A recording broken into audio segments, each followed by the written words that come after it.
Okie dokie. There we go.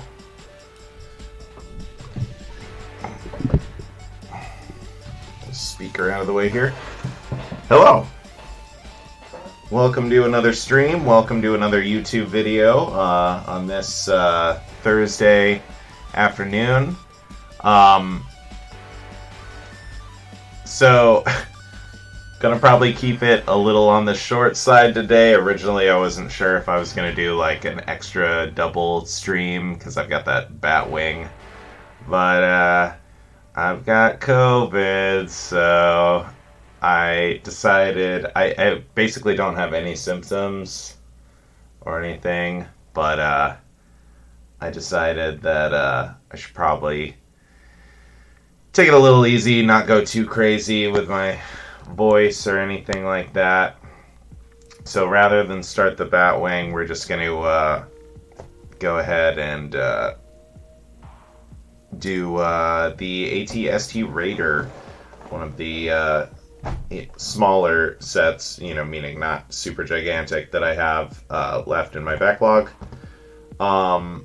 And I also have the other ATST, the Hoth one, coming, as well as an AT-AT, because I've got this whole thing planned out. I'm going to use them to make a diorama of the Hoth battle, or at least a part of it. I mean, I'm not, going to go super crazy. I've got cats, I can't just, put giant display pieces on the tables and expect them to be okay.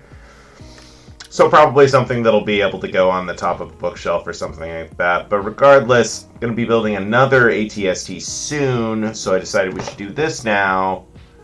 Probably do the Batwing next, and then maybe get into some of that stuff for the diorama. So, hi Gozer. Let's get this kitty on the camera real quick. Say hello, Gozer. No, I don't wanna. Okay, you don't have to. He loves this little table that I use to stage stuff on. Cats, they love flat stuff, What are you gonna do? Alright. Well, I reckon go ahead and get into our box here. See how many bags we're working with and stuff like that. I am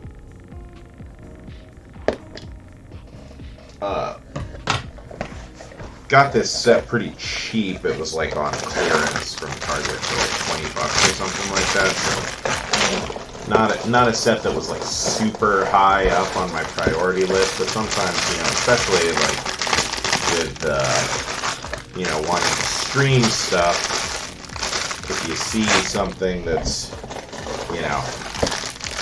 good deal, sometimes you're just going to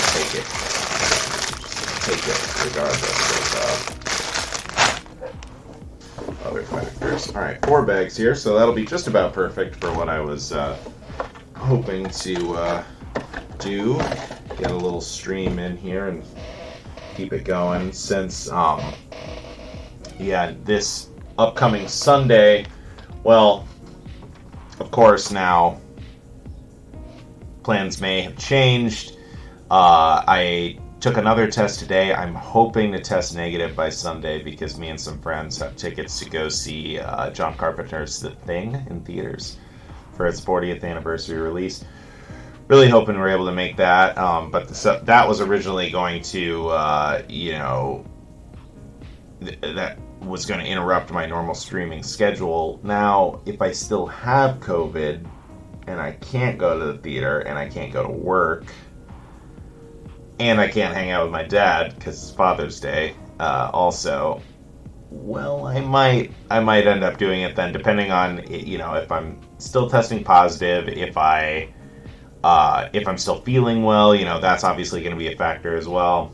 So we're going to play all that by ear. I will definitely post about that on Instagram and stuff. I'll maybe try to do a little stream, maybe I'll get out one of my gift with purchase sets and do that on Saturday night or something like that, and just do a little set while make an announcement, basically, something like that. We'll see. But anyway, let's get this chicken leg robot started here. I really like ATSTs. I mean, all of the original trilogy designs. Of course, this isn't exactly original trilogy per se, because it's from The Mandalorian, but, it's a repurposed Imperial design. So, close enough. But yeah, a lot of these, like, the classic trilogy designs are just so iconic. I mean,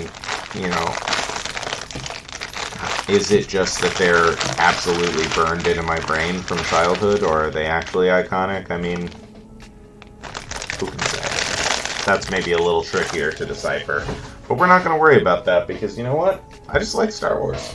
I'm not ashamed to admit it. I got some new sorting trays here. I think I used this one last time from A24 Film Studio that I really like.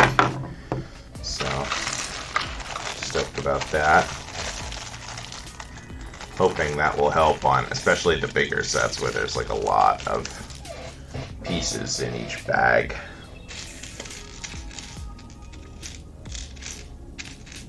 Okay. Probably don't need the big one for this set, but I just wanted to show that up. This is it's the different aspect ratios is what this graphic is, if anyone was curious. Different film aspect ratios. I'm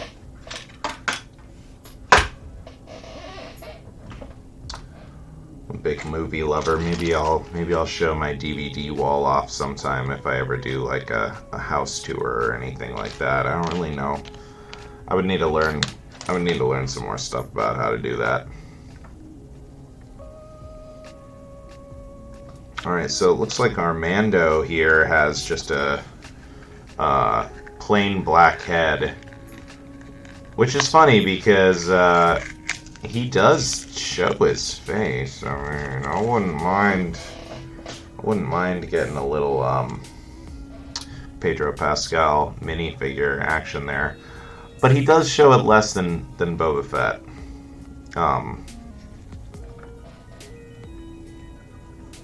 So I guess that makes sense. Honestly, that was one of my biggest gripes with The Mandalorian versus Book of Boba Fett in general.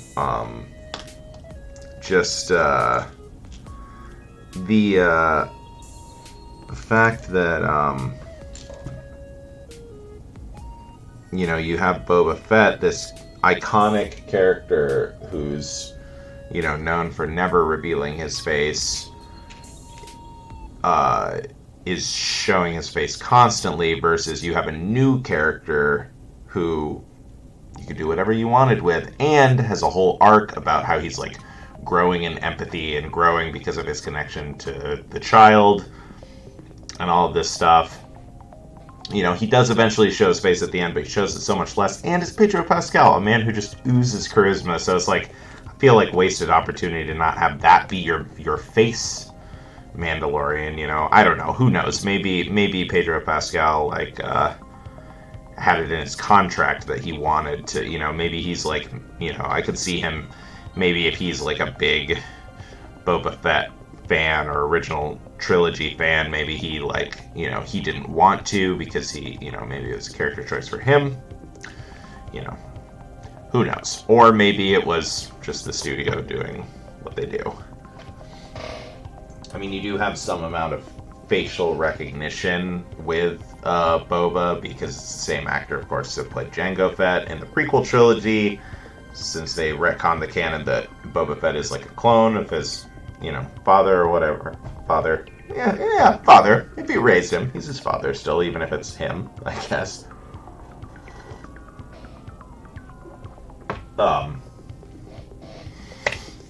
But, really doesn't matter that much. I mean, I never expect Star Wars properties to be like high art, really. You know, it's just my favorite popcorn franchise. And I think for the most part, these shows have been fairly quality and have stood up to the standard from the cinematic property.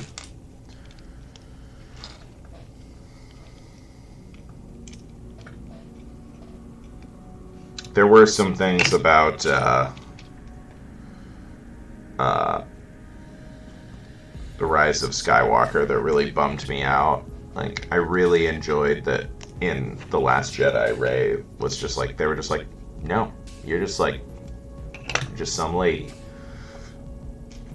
who got abandoned on this planet. Like, you know, I don't know. Get a lot of, like, Clinton and Bush family energies from the Star Wars universe when it's just everything has to always be interconnected. I would really like to see more... Ooh, sticker sheet. Where's my sticker sheet?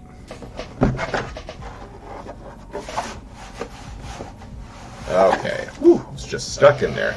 Oh, that's scary. But we got it here, though. Okay, so this is sticker number 10. Got a couple of these bad boys. A lot of stickers in this set, jeez. I guess at this price point, you can't expect it to have a million unique printed pieces. Pretty decent placement. Not upset about it. I know some of these pieces on the leg armor, like the patterns are supposed to line up, so really gotta go into the tank on those ones and try to make those look nice.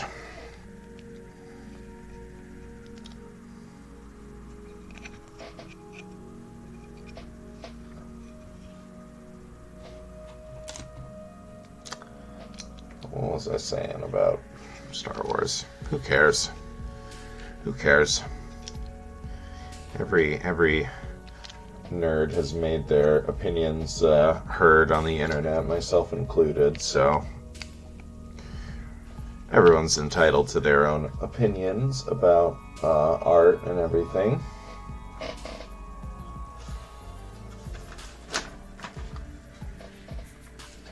I read, I didn't read, I was listening to an interview recently with Spike Lee where he was talking about Do the Right Thing, where he said he was talking about the end of the film, so spoiler alert. I don't know if you are worried about spoilers from a movie that's as old as I am,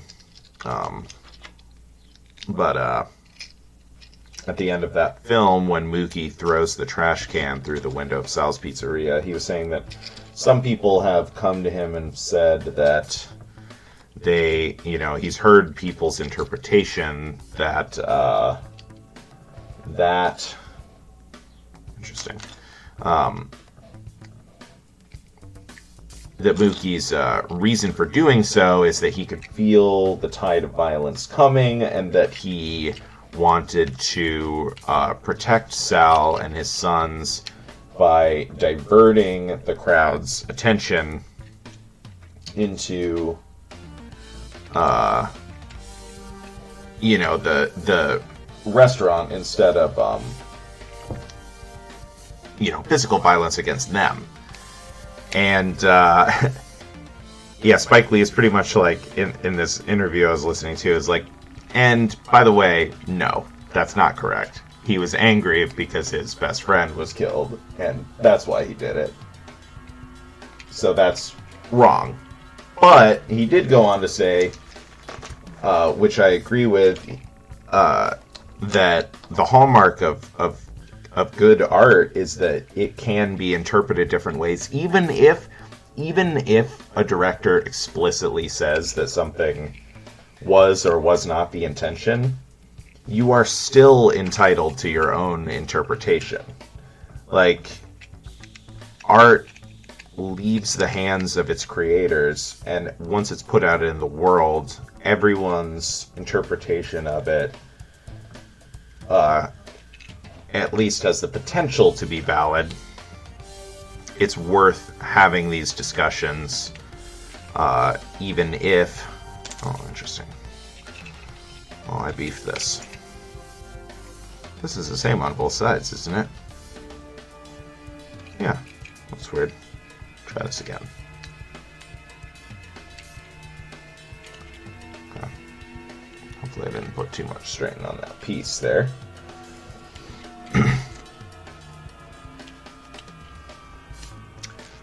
But yeah, basically, it's just worth having those conversations, even if like you can cite like, oh well, such and such director said that, that's not the case. You shouldn't let that stymie your conversation when it comes to art.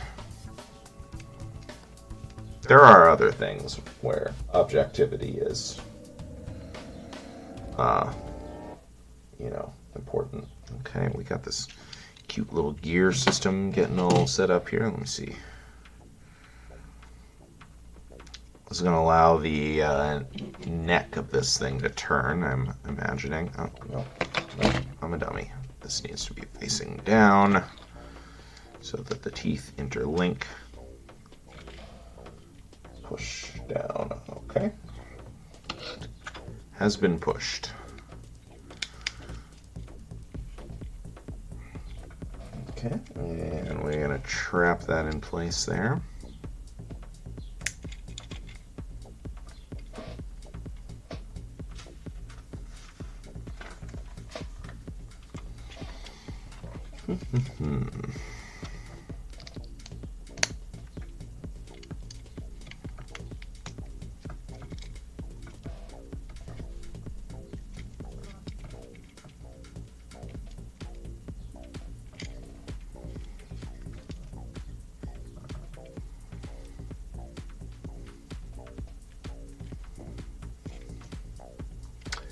But yeah, I'm really excited about this Hoth diorama. I picked up a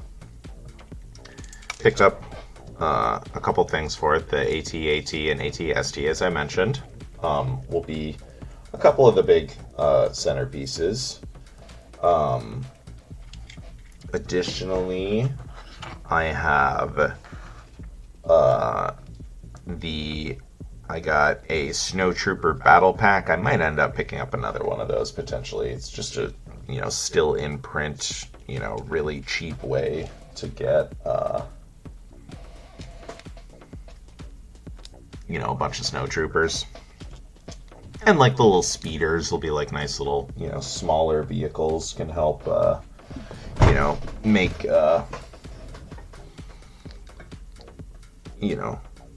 some good like things to like draw the eye to different parts of the model, stuff like that. And I have, it's currently back ordered on the website, but I have the Hoth Defense Crew. It's like 3 Hoth soldiers with some like artillery and like communications packs and things like that. Just a little set, but again, just adding some foot soldiers to the ground. And then more stickers.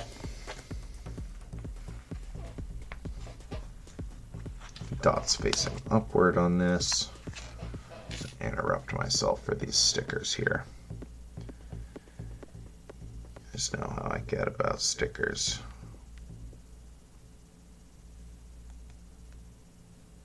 Okay, pretty decent. Yeah, one more to do here before I start talking about Hoth more.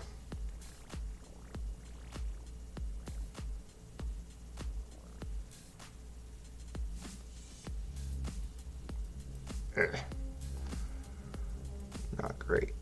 Come on.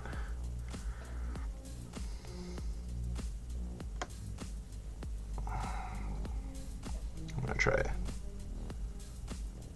reapply this one.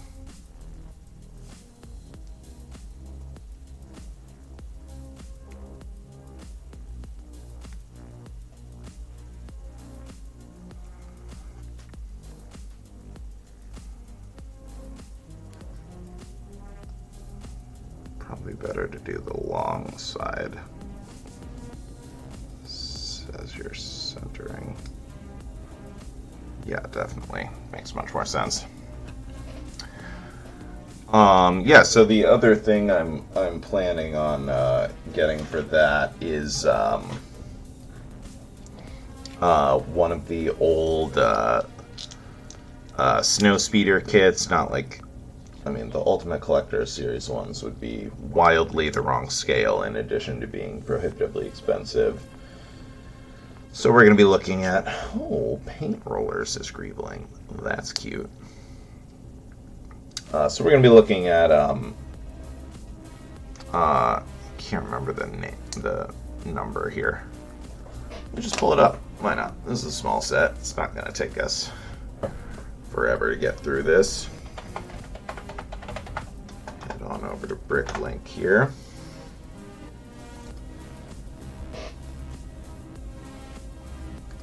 Yes, accept all cookies.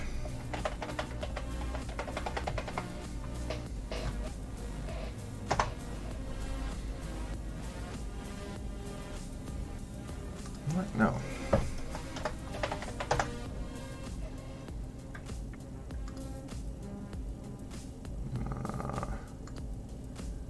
Yeah, I think it's this one, yes. The set number 75041, released in 2014. No,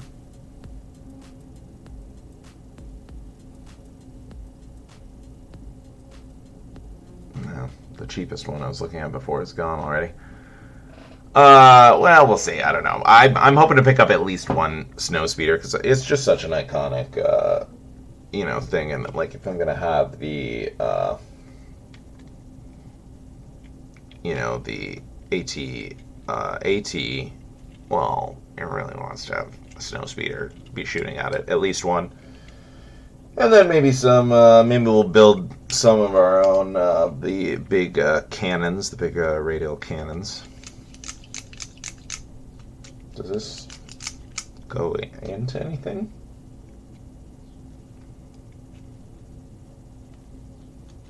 Oh, it turns the thing. Oh, yeah. There we go. Okay, there we go. Yeah, I just must have not been on the right angle quite properly. But there we go. You can see it's turning that on top. Live music. There we go. Okay. Oh, these other two stickers. It's time. Okay. Quiet. Must focus.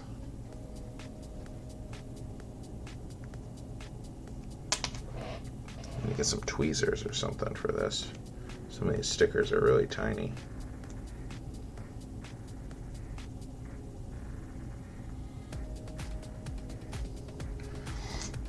At least I don't smoke cigarettes anymore. When I smoked cigarettes, I used to get shaky hands all the time. Hands still get a little shaky from time to time, but I don't know.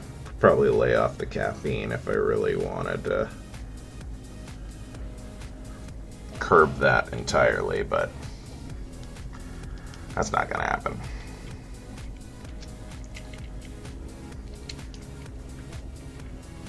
Okay. Very nice. Get a nice little knob on the back here, and this is nice that it's got this textured cylindrical piece, so that'll be a nice like grip for, lets you grab it more easily. Pretty neat. And let's see here. Get a little detailing done here.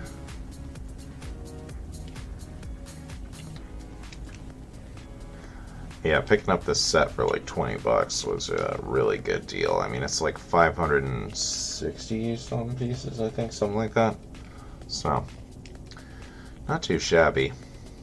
And all of these modern designs tend to be pretty fun to build. Like, you can...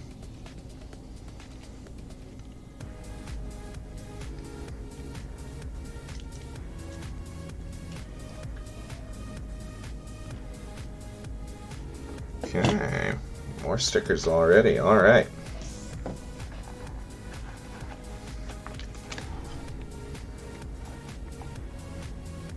Oh. Excuse me. All right, sticker number 3. Yeah, these headphones that I have are not the very most comfortable thing in the world. I got them for $0.25 at a garage sale in 2005, something like that.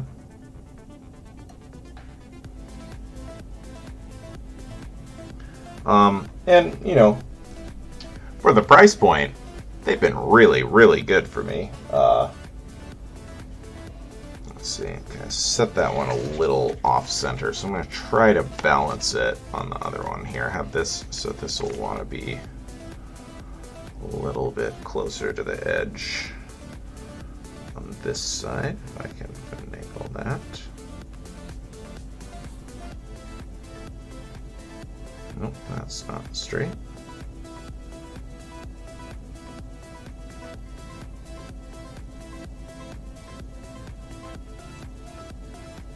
There we go, pretty good. So yeah, for the price, definitely can't be mad about it. But I've been looking at some Audio-Technica ones, different options. Be kind of nice. I could leave one downstairs by my stereo setup without having to port them back and forth. And then if I'm going to have guests on the podcast that we do at any point, because my roommate and I have been, there we go, roommate and I have been recording in the same room, but once he builds a computer, oh, we got a lot of extra pieces on this, that's nice. Once he gets his own computer built, then we'll record in our own rooms, and at that point, you know, all I need to do is just get one more microphone, because he'll take his microphone, presumably. And then we'll be set up to be able to have a guest on the show every so often, if we're so inclined. A locally hosted guest. Alright, cool. Bag number 1 in the books. Keep on trucking here.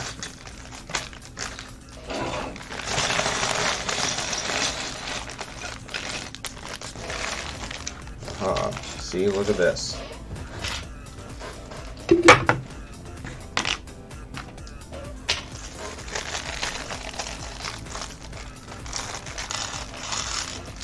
Two trays.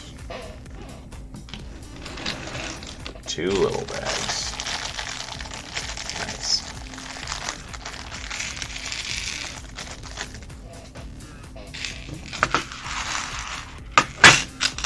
Spread everything out. It's very helpful. Being able to see stuff. Alright, we got our mini figure here. Yes. Cara Dune, the much maligned actor that portrays this character, got herself into some hot water. Might do a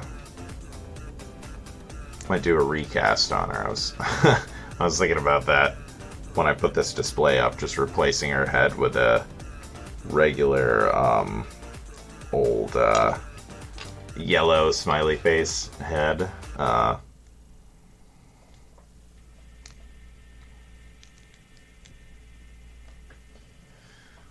But who knows? sometimes you just let the art breathe, even if it has bad people involved with it. There she is. Obscure her face. Yeah, I don't know. I've always thought that when it comes to like the separating the art from the artist conversation, I feel like that always comes down to a really personal um, preference of like what, you know, what your level of being able to do that is, because, you know, I mean, some people just they can't, you know, it's like it, it upsets. For some people it can be upsetting to be associated with any, you know, to partake in any art that was created by someone who's, you know, oh yeah, for separating the art from the artist. Yeah, it's I think it's a really personal thing. I think, you know, for me, I can, you know, I can read an H.P. Lovecraft short story, but I haven't really wanted to revisit, like, you know, a Louis C.K. stand-up, for example. So I think it's really up to the person. I certainly would advocate towards, if, you know, the creator of something is a shitty person, I would definitely try to avoid buying new stuff from them, or like doing stuff that, you know, financially benefits them. But like, you know, I don't know. Like, I bought a used copy of Chinatown on DVD for like $1 recently because I wanted to watch Jack Nicholson's performance. Oh yeah, yeah, exactly. Yeah, that's a great example of ethical piracy. I think that's a really good you know, reason to be doing that. Um, it's really tough with movies and television, especially because you know that there's, you know, this whole crew of people, all of these other performers and everything that, you know, uh, you know, put their hearts into a project. So it's, you know, it's not always an easy decision of what you're going to participate or not participate in. Definitely. But I certainly don't fault anyone who's just like, nah, not gonna support it, not gonna listen, not gonna watch, whatever, all that. I absolutely back people's abilities to make those decisions for themselves.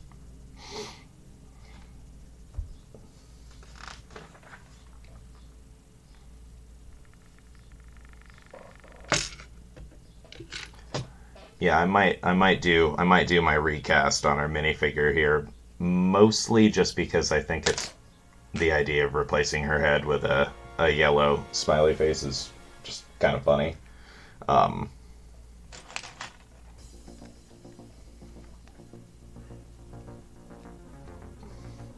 but we'll see. We'll see. I think it would look especially comical given that her arms are you know, skin tone. So then switching the head to one of the yellow heads, I think, would look really berserk.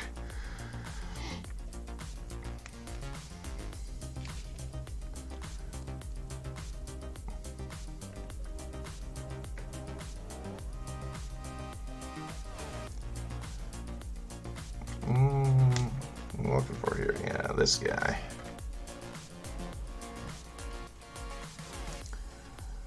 But yeah, welcome to the stream, by the way, Shivering Ice Cube. Appreciate you coming to hang out, taking the time to check it out here. Just building some Legos and chit-chatting about stuff, you know.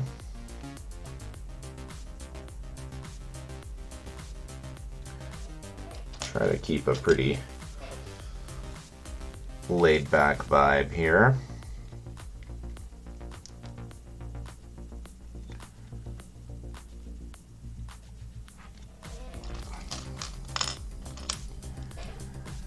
Yeah, internet piracy is kind of a tricky thing in its own right. I mean, I feel strongly about artists getting paid for their work, and of course, that, you know, I want like I want artists to profit off of their work and everything. For me, when I don't really, do a lot of internet piracy anymore, mostly just because I'm like old now and I didn't keep track of like how to do all the Pirate Bay stuff. I mean, I'm sure I could relearn easily if I wanted to or whatever. But when I was younger, I did a ton. But I mean, of course, uh, people use all of these internet tools in their own way. But for me, I always just used it as like a library that I didn't have to. So these are just going to be loose. That's interesting. Yeah, I just viewed it as a library that I didn't have to like go to the actual library for. Like, if I like something, I usually just end up buying it anyway. Like, I mean, I've always had a fascination with physical media. I've got like a big record collection and DVD collection and stuff like that. So that's weird. Why is this one loose and this one not?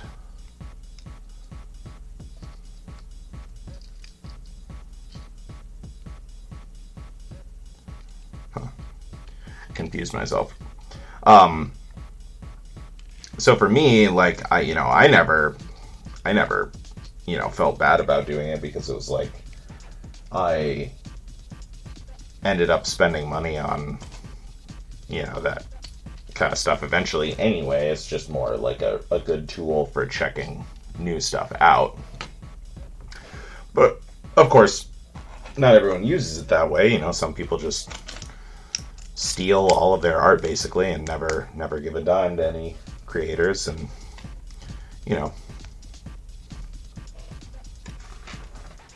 not that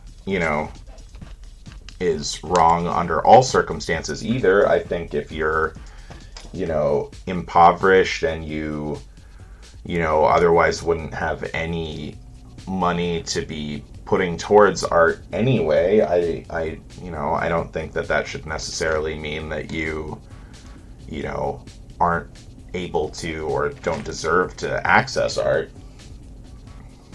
But of course, there is always the library, and there's free ways to get access to content and things like that too. So I don't know. It's definitely not a cut and dry issue. There's a lot of nuance in that conversation.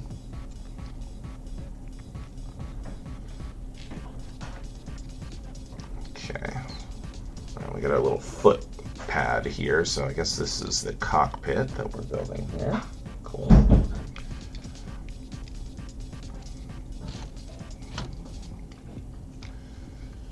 All right. Yes, yes.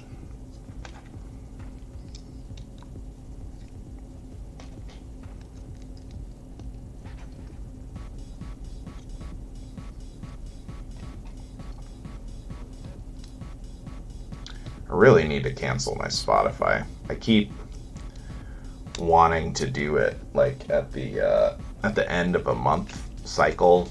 It's like once, because I have it on auto payment or whatever, they withdraw their $10 or whatever, and then I think like, well, now I've paid for the month. They already have my money. It's not exactly worthwhile to cancel it right at this moment. But I don't know. I feel like I just kind of need to rip that Band-Aid off and do it, because I just keep forgetting about it, and I never make any forward progress on that.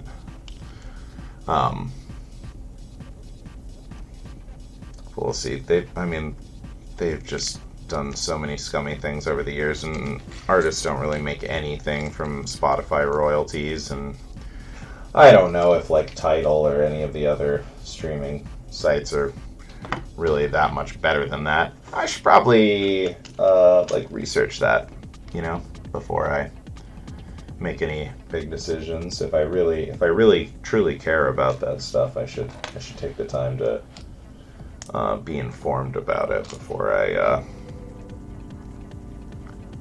Ooh. Before I just, make a snap, impulsive decision.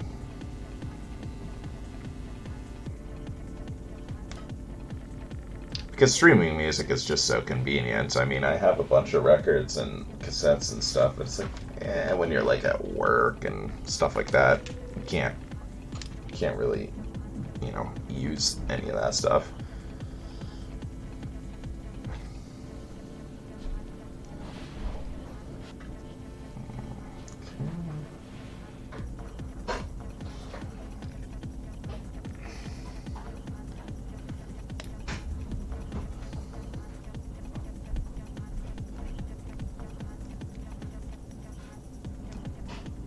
Alright. And this is going to go right here. Okay.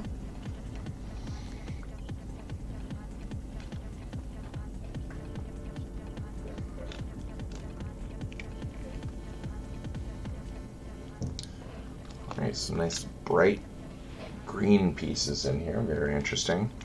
I like that some of these sets have, like, when stuff is going to get ultimately covered up in some way or another, they just have some, like, psychotic color, really bright pieces that end up getting covered up. The red might not get wholly covered up. I think red is one of the accent colors in the Raiders, uniform or color scheme or whatever you want to call it. But this green, I have to imagine, is getting made to be not visible in some way or another.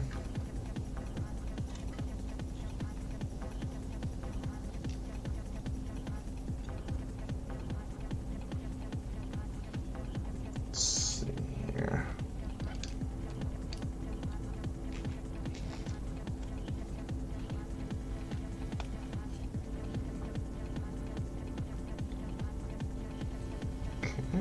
Okay.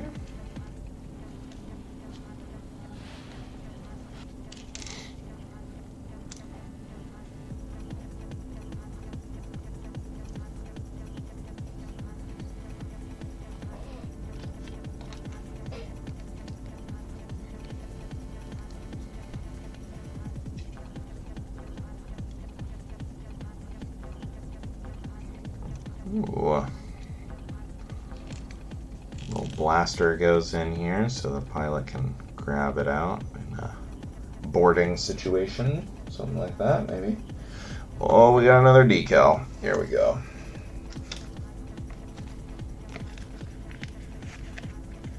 Let's see here.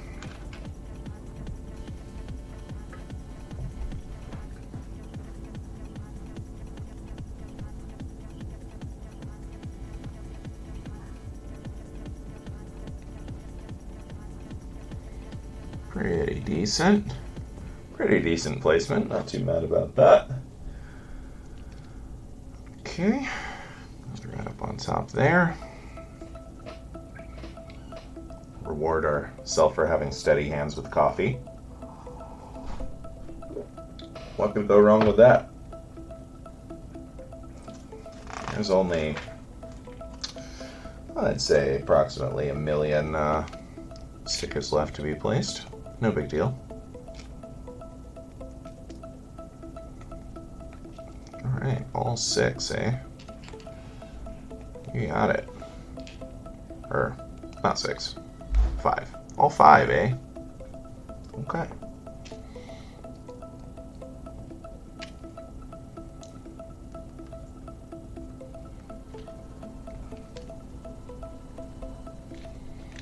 Easy does it.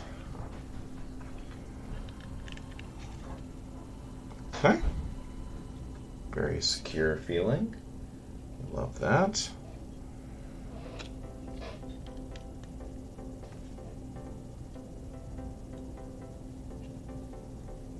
Yeah, okay. This goes on top of this guy here. So let's see here.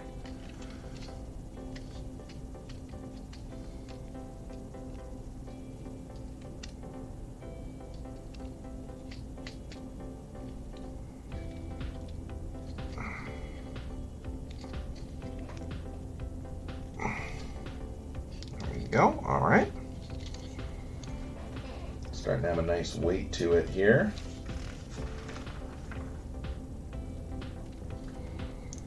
A lot of studs knot on top. Whatever we put on the front here is going to be really secure.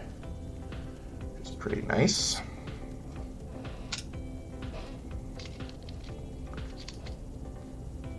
Okay, sticker time once again. This is sticker number 7.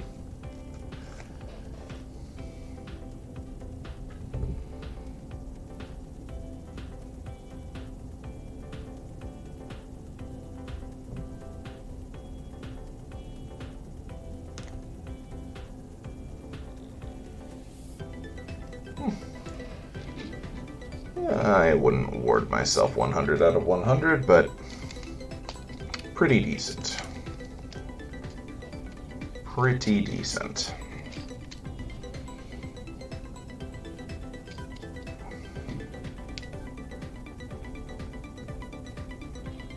Still don't recall a single sticker that's still giving me stress, so.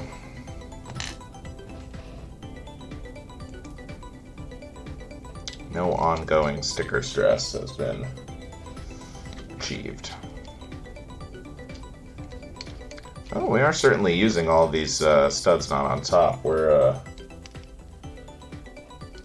attaching a lot of individual pieces to the front, so it's definitely good that they were so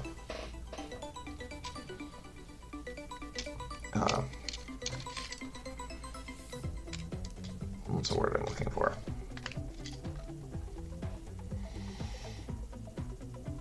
Plentiful. That works.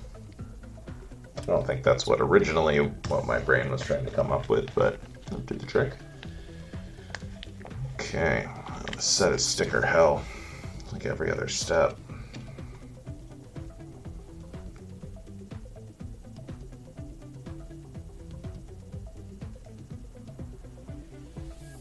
Okay.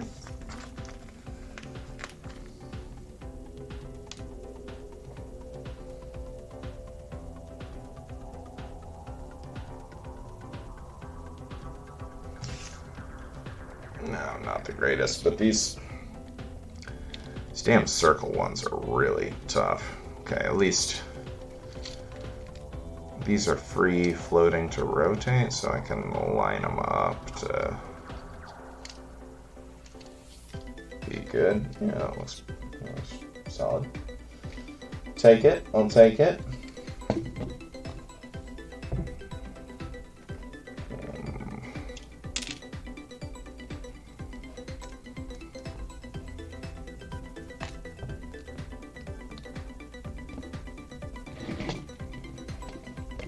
Okay, a couple of these bad boys.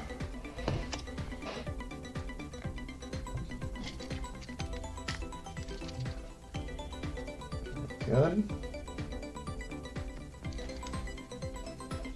What do we got down here? Okay. Oh, interesting.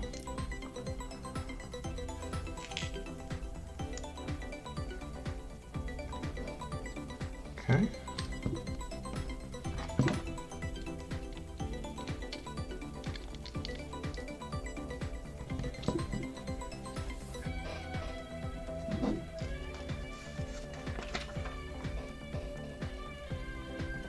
Okay, interesting. Oh yeah, give me that front blaster.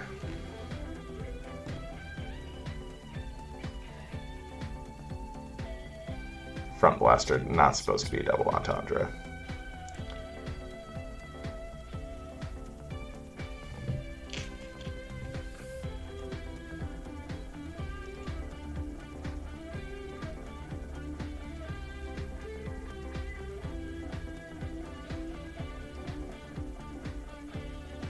Okay. Yep, makes sense. These go in like so.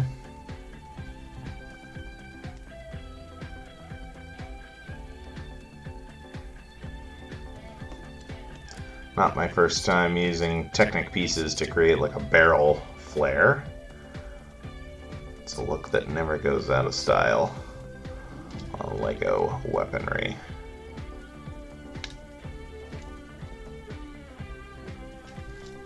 Yeah.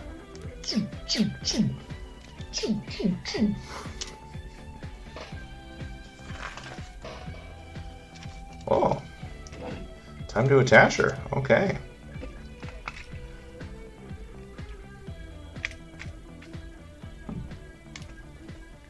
Fully on? It must be. Still gonna rotate, right? It's just gonna be, yeah. Just adds a little resistance. That's pretty cool. Okay. Alright, with that we're on to bag 3. I'm gonna just take a brief second here to fill up my coffee mug. Mask up. One of my roommates is positive. My brother has not tested positive yet, so we're doing our best to self-isolate here.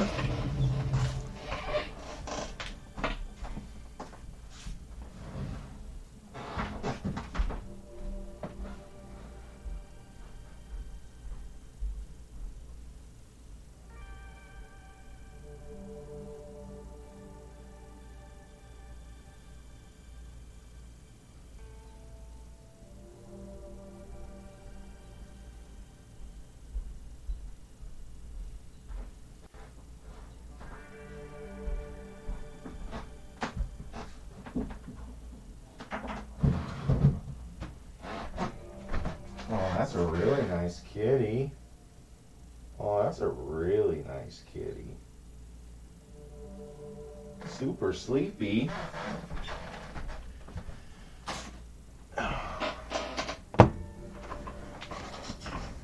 Okay.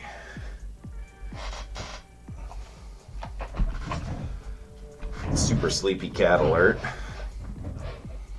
Just snoozing it up over there. Very good. All right. Let's get some legs on this bad boy. Looks like that's our next step here.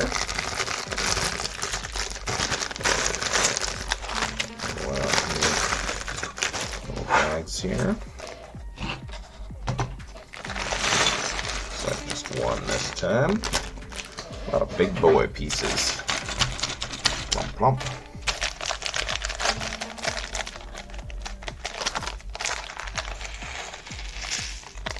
Alright. Sick. Whew.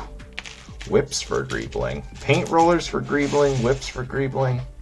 I really like how these modern designers do it. Nice. Alright. So it looks like we're going to start with an independent structure here.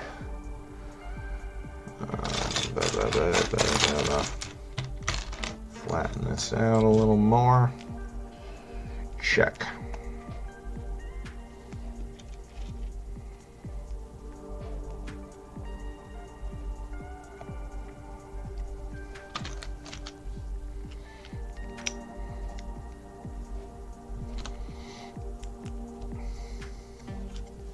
Nope, not too.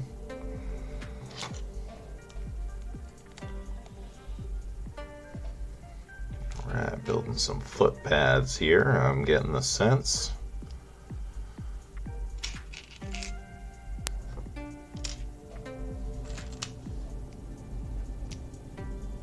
Okay.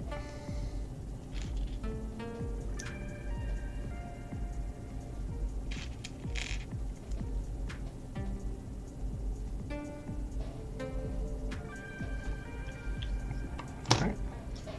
Set that down for a second.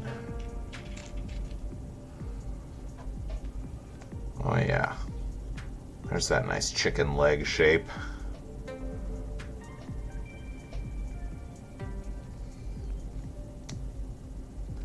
Get this into place here.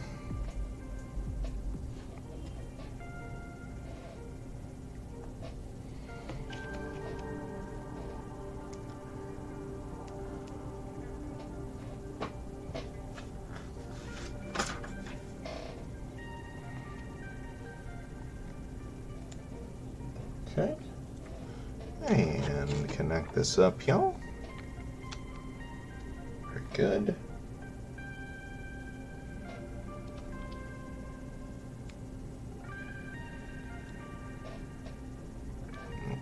One back. Okay. Yeah, I need to decide what I'm going to do with the next rest of my day here.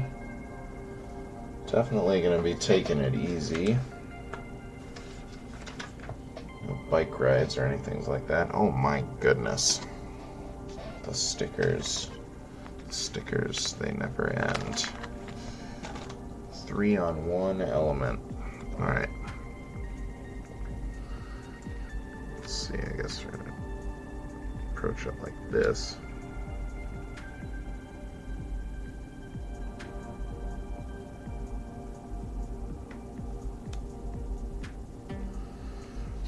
Okay, pretty solid there. 20 is going to go on the right here.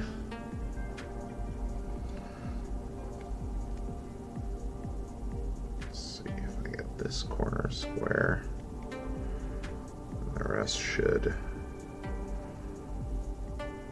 Okay. Pretty much worked how I thought it was going to. Good enough. It didn't fall into these stud gaps or anything like that. So I'll just try to replicate that spacing on the other side here. Maybe go a little tighter just out of an abundance of caution. Okay, that was quite a bit tighter. But what are you gonna do? Move on with it. Yeah, I was supposed to have band practice tonight, but obviously that's not going to be on the table as I'm a walking bioweapon at present. So, yeah, I don't know. I mean, I guess I'll probably just end up watching another movie or so. I do have an unendingly large stack of DVDs to get through. That will always. This is what I must have missed something here. Oh yeah, 3 of these guys in here. Okay, 1, 2, 3.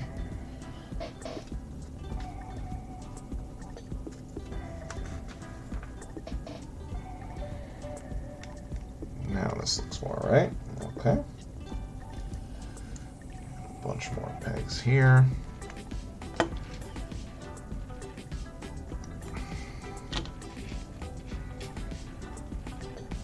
Yeah, last night I watched a movie from my DVD pile, The 400 Blows, a esteemed part of the Criterion collection. I'll bend those with my arm. It is a French film from the late 50s. Can't remember the exact year off the top of my head. But it's part of the French New Wave cinematic movement. That I'd never seen before. It was really good. It was just a movie about a French adolescent who gets in trouble at school, gets in trouble with his parents. Let's see, how's this go? Just go like that? Yeah, gets in trouble with school and his parents, falls into some petty crime activities, things such as that. And it's just a really, no frills look at, aimless youth in France at that time. Is this supposed to turn? I guess not.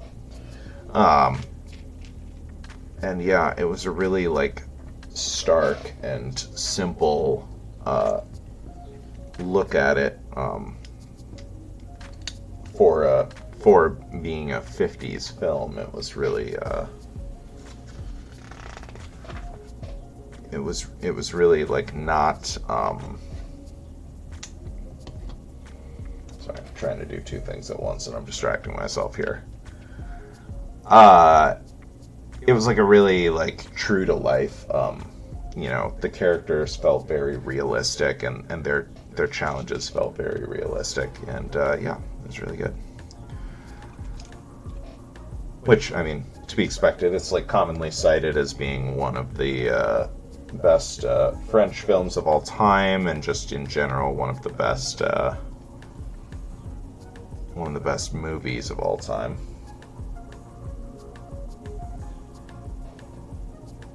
Do this right. What am I doing here?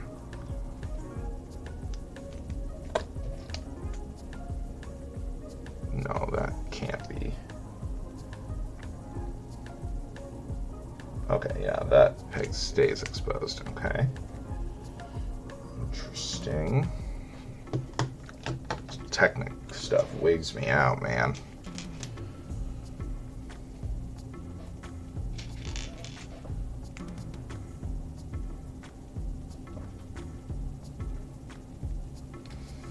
Okay. Yeah, greebling on a Technic piece. That's cool.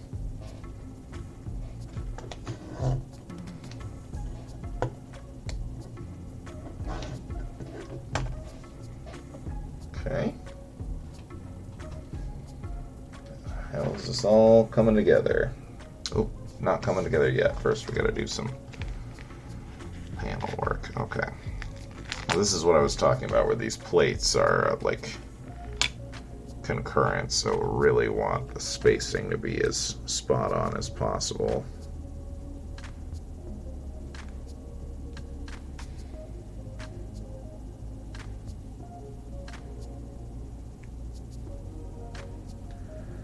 Okay. Feel pretty good about that for a start. And then number 17 here. At least these ones are squares, so it's not quite as brutal trying to get them on evenly.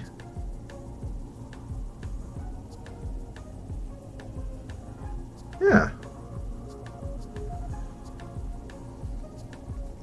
Not perfect, but I think that'll work. Oops.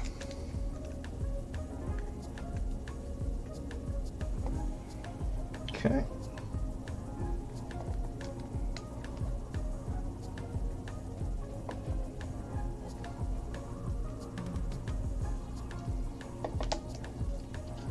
Yeah.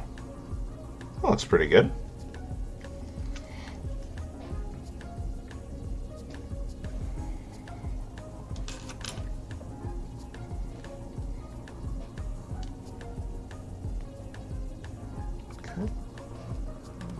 That on there. This on here. Okay. Gotta be something to lock this bad boy into place at some point. Okay, interesting. Okay. This is a Technic pin with which I am not familiar, but it's interesting. They're like normal, they're like these, but with these on the end, and they're not flexible. It felt flexible when I was pushing it into place. Very interesting. Okay, so they go inside, they can pass through these standard Technic pins. Okay, so now this is feeling more secure. Got a little bit of give to it, but I was expecting these legs to be like more posable than this, but you know, I'm not cross about it. I mean, the price point on this set, even at the from the jump was not particularly high, so I get it, I get it. Okay, let's see. We got another sticker here.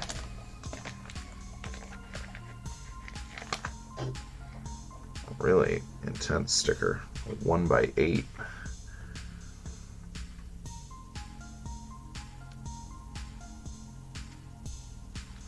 Oh gosh. Normally I try to do that longer side first, but that seems near impossible on this one.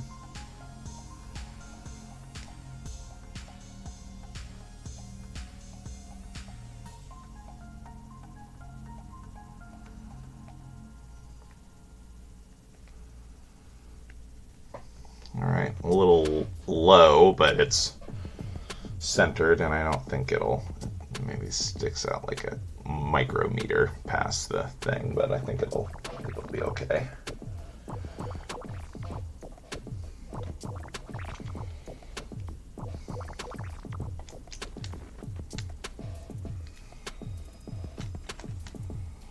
This will hold it in place more or less.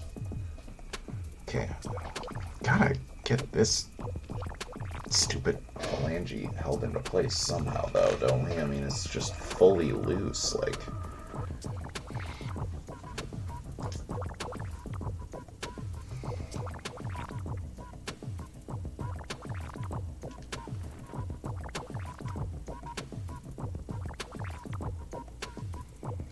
I don't know, maybe not.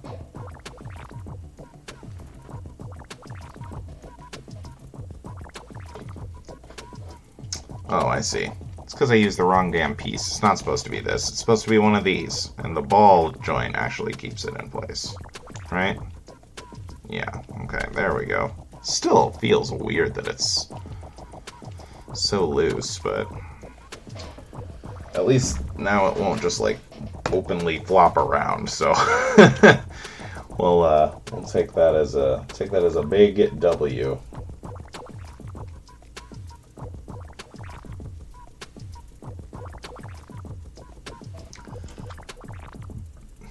Right.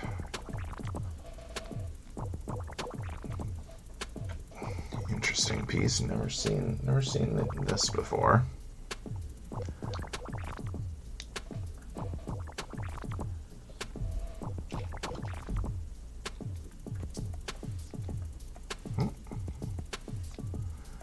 T side down. Okay. Right onto here.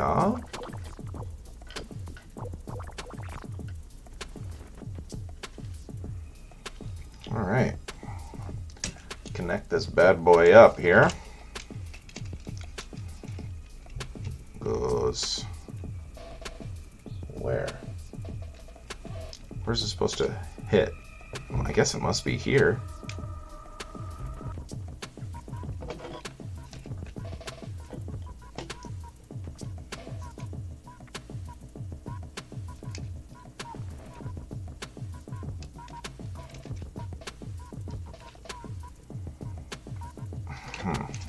Okay. All right. Well, yep. That's a leg. Not very articulated. Maybe these will do something over the top at some point. I don't know. I'm just gonna set this increasingly fragile model over here. This is getting a little dicey. I don't know.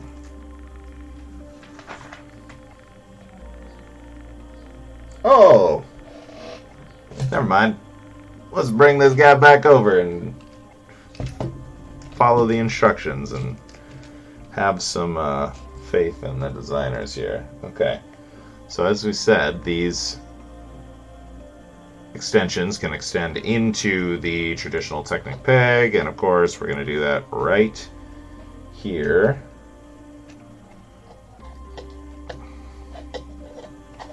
So this has got like a little bit of spring to it, but not much. That's what I mean. It needs to stand. So we'll see. Maybe the other leg will have a little kick to it. Maybe it's not a symmetrical design. I mean, it's not in terms of color scheme, but maybe the design will be different too.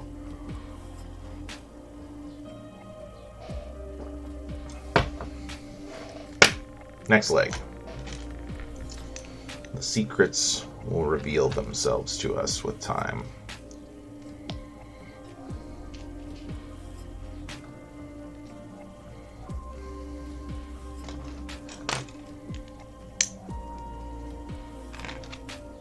And, you know, maybe just not every set will be like a 10 out of 10. I mean, I've been wondering about that. I've been I feel like a little carried away. It's like every set we do, I'm pretty much like, this is the best set ever, and every set is amazing now. Lego's so perfect. So,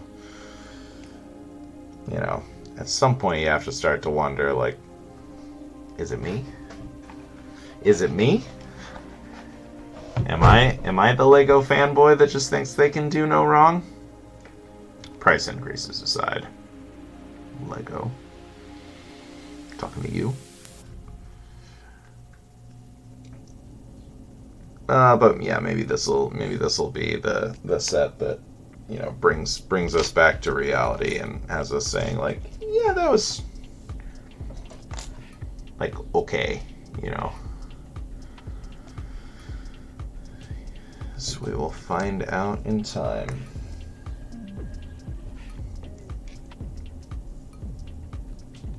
Okay.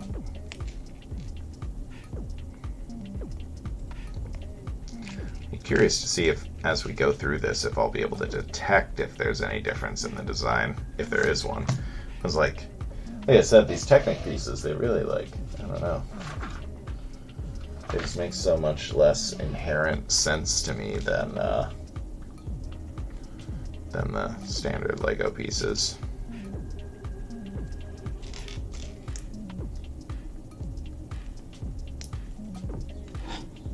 Of course, I'm always confident about arriving at the appropriate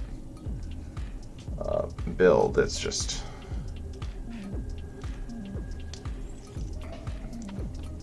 I do really like that the paint scheme on this is asymmetrical, you know? It really, like, is evocative, and, like, this rust and stuff, it's really evocative of, like, the idea that this is a repurposed Imperial equipment that a illegitimate band of, you know, raiders is using to terrorize communities without access to such weapons.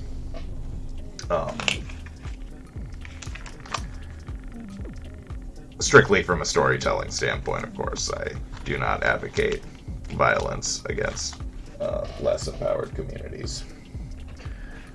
Hopefully that's doesn't need to be said, but just in case.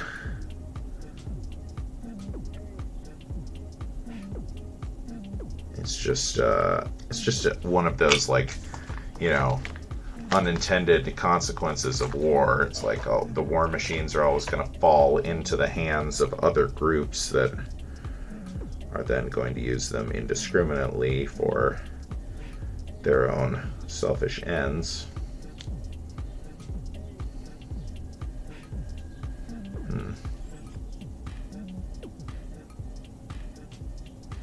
Not the biggest fan of how I placed that sticker, but life, she goes on. That's alright. What have I done? Oh, I see. I see what I've done.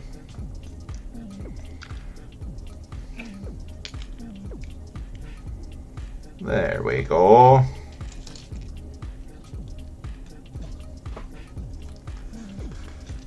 That's pretty cool.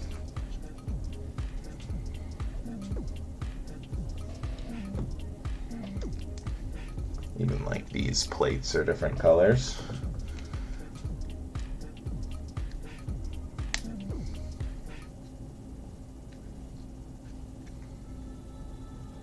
But yeah, I've just always appreciated that, you know, slapdash, stitched together aesthetic when it comes to sci-fi designs. What have I done? This is wrong. This is all sorts of wrong. Oh no. Oh god. The gray piece was more powerful. It's stolen all of my pegs.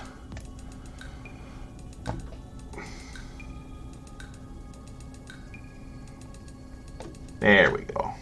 This goes here. Yeah, there we go. It would have been a real lopsided walker.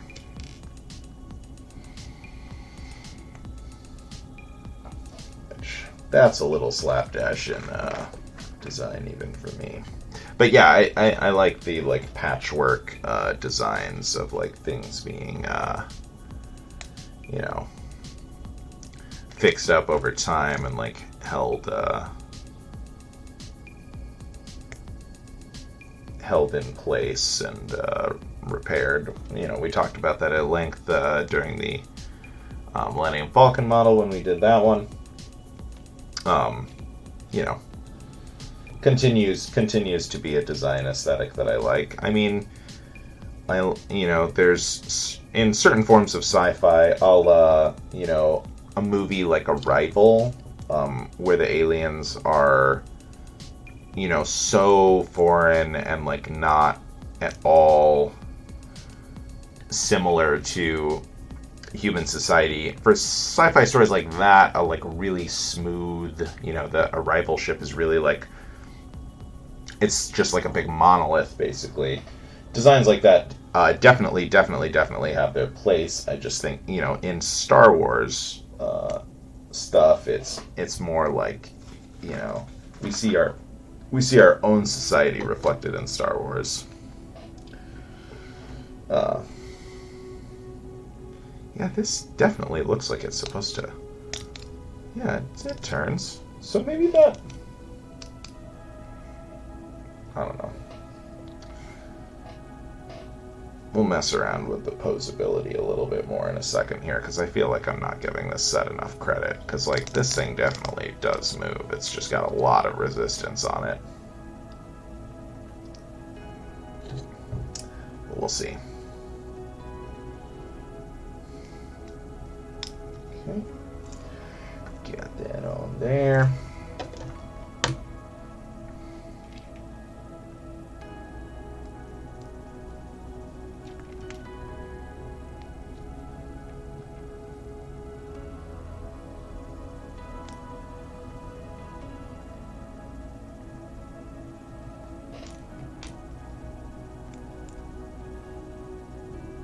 Alrighty.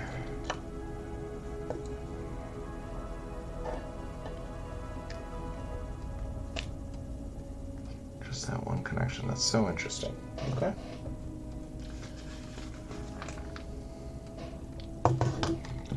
Okay, and this is our begreebled thing here.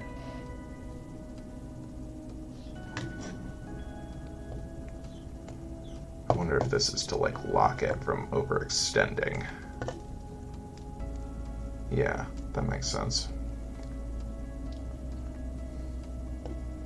Probably something like that. Okay. These pins in here. Oh, 1, 2, 3. Very good. And let's see.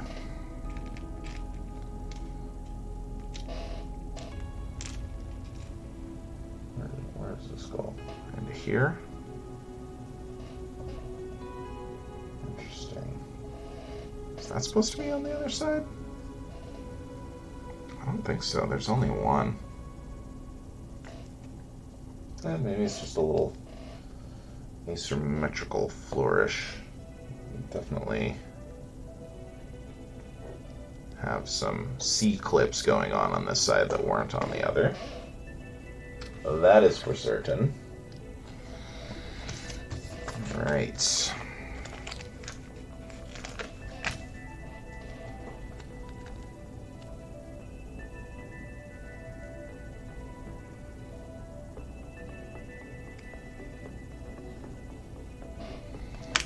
Okay.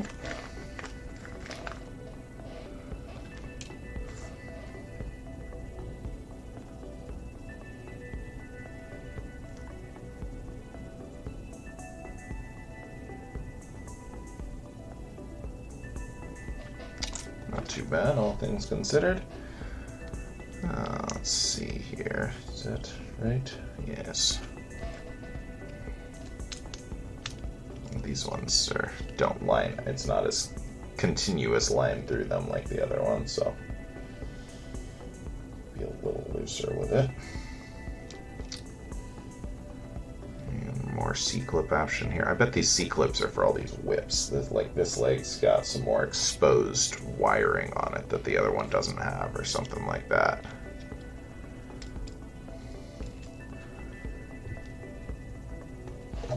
Yeah, it's definitely gonna be a tall boy over here. 16 full fluid ounces in this baby.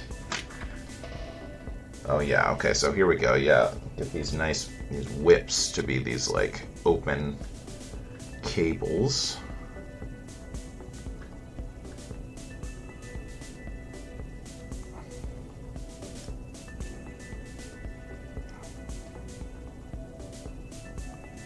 Get in there, you varmint.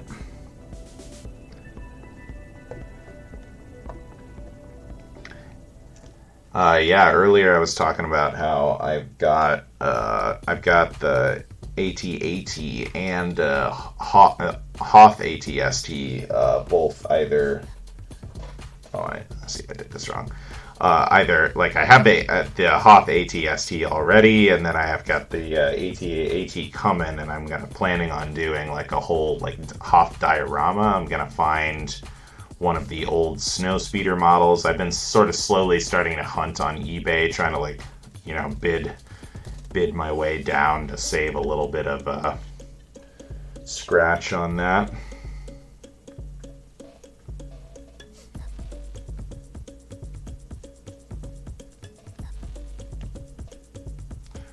But yeah, gonna get some white base plates, and I've got a bunch of like old pieces from my childhood collection. I'm gonna get some nice like grays and whites and like build up some like rocky outcroppings and stuff like that. Stuff for the like infantry minifigures to be hiding behind and things like that. Yeah, and I think it's gonna be really cool. So we've definitely got some more tall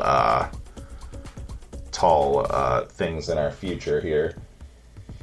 The AT-AT, I think it's like 15 inches or something like that, so it's gonna be pretty cool, I think.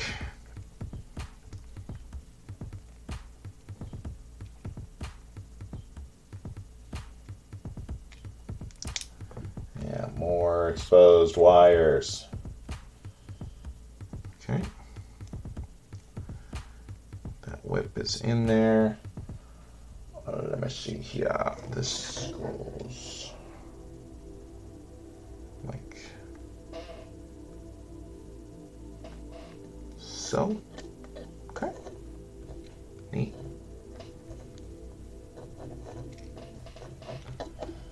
All right, and then what am I supposed to whip it up to? Okay, that whip might attach to the main body.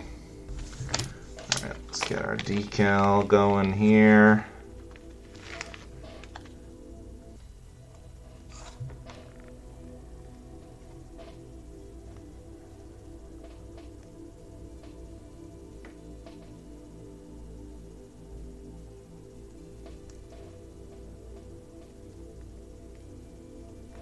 Nice and straight. I'm really happy with this one. Okay. Okay. Goes on. Oops. Nope. Gotta have that wire properly passed through, not get pinched. Cool. And then this lines up with the brown at the bottom. That's really nice. Really, really nice.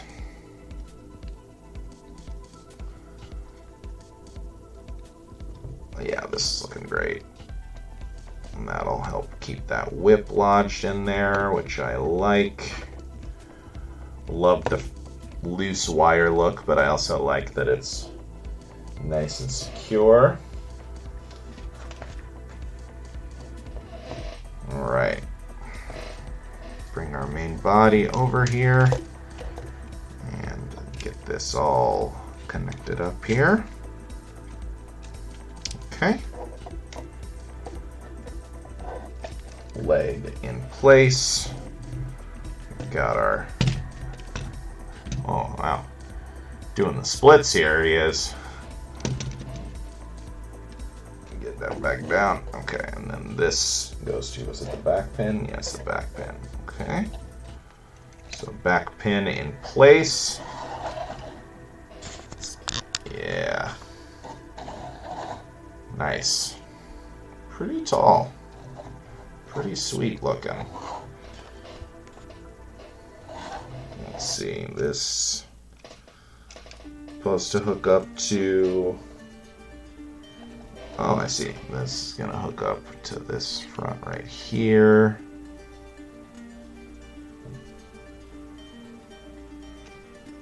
Cool.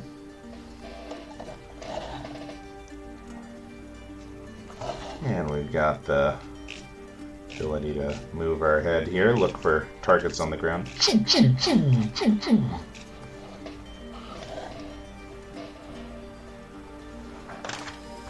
Sick. Alright, and this stuff is extra. Okay, so we do have one extra of these whips in case I have these contorted beyond their ability to stay flexible. Did I say that really weird? If any of them are overstretched and become brittle over time and snap or something like that, I've got one backup here.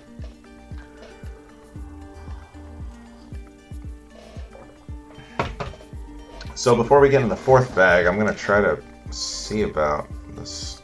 I mean, yeah, it's really just like it just bends here at this joint. This does not feel like it's meant to. Yeah, there's no way. Because there's like some Technic parts have this like slidey area that would, you know, potentially let a mechanism like this move, but I don't think there is any here. So it's really just these back pages.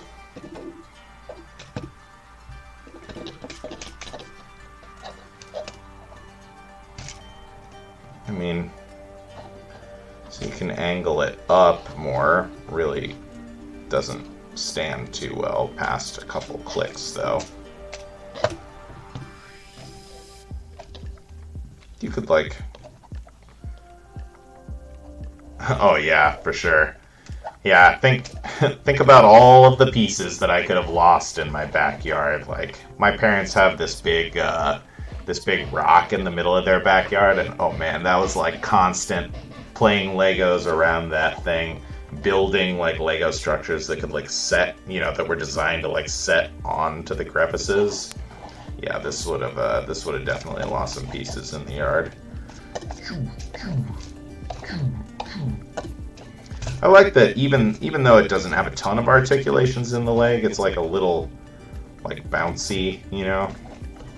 If you were gonna play with it, you know, you can like just doing this with it. It's got the play possibilities are definitely all there.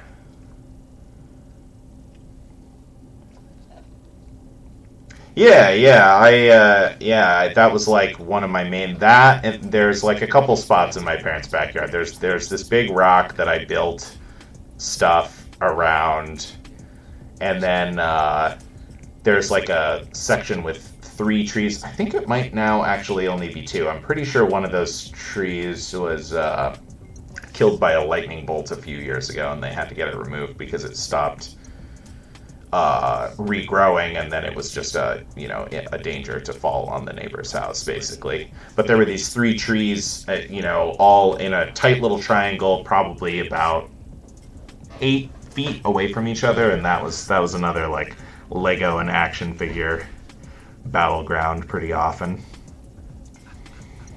But yeah, I love that rock. A lot of good memories playing with that. Parents' cat Buddy always loved to sit on that rock and like survey the backyard. So, a lot of good memories about a big rock. All right. Well, shit, howdy. I guess let's get up on to bag number 4 here. Definitely quite a few still elements left to be placed here.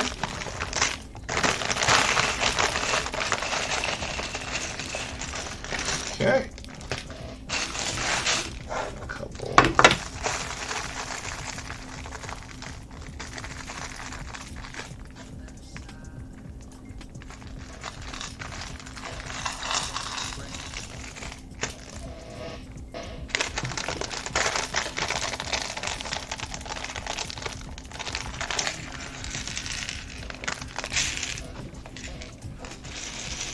These out, get lots of elements easily visible here.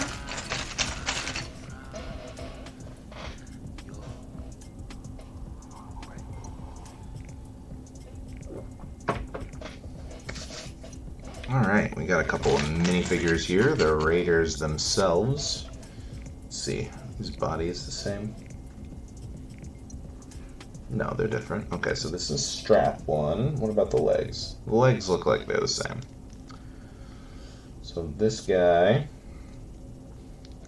he's going to get like a wicked awesome shoulder pad, it looks like here. Very sick. Spiky shoulder pad. Definitely how you know that he's a baddie. And we got a little helmet for him here. Very nice. And a couple little blasterinis here.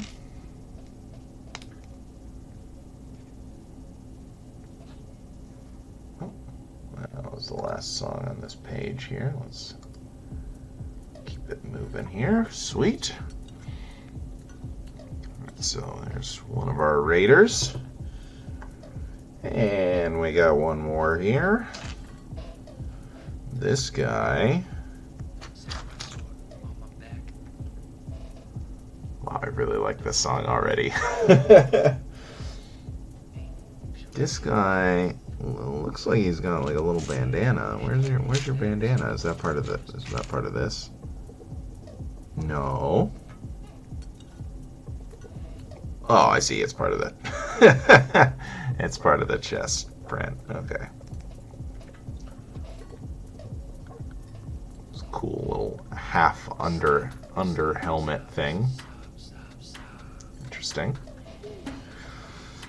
And this guy's got a big blaster.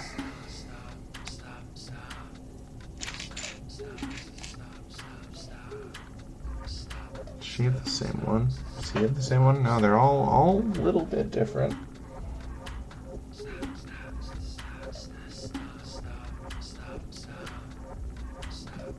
That is a heavy-duty blaster.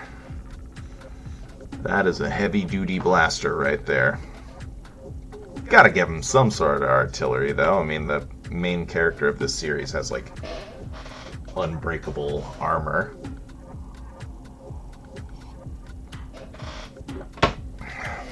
Tip this back down here. Build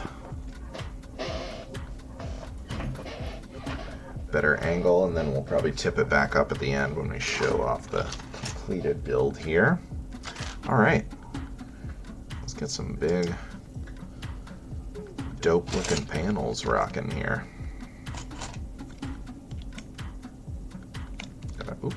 Nope, beefed that up. There we go.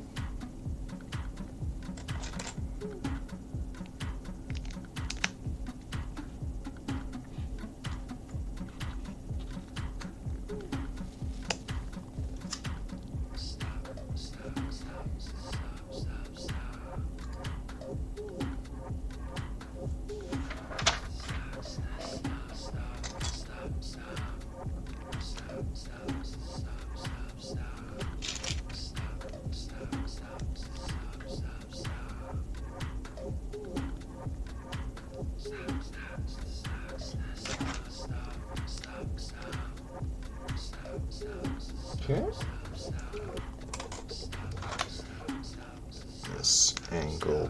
wing piece. Oh, no, hold on now. Gonna get this little brown stripe in there first. Okay. Solid, solid. Just a handful of more decals here. Let's see. Number 8. Interesting decal that doesn't cover the whole plate here. It's just like a partial decal. That's pretty cool.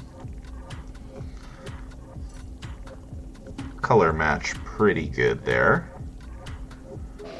Oops.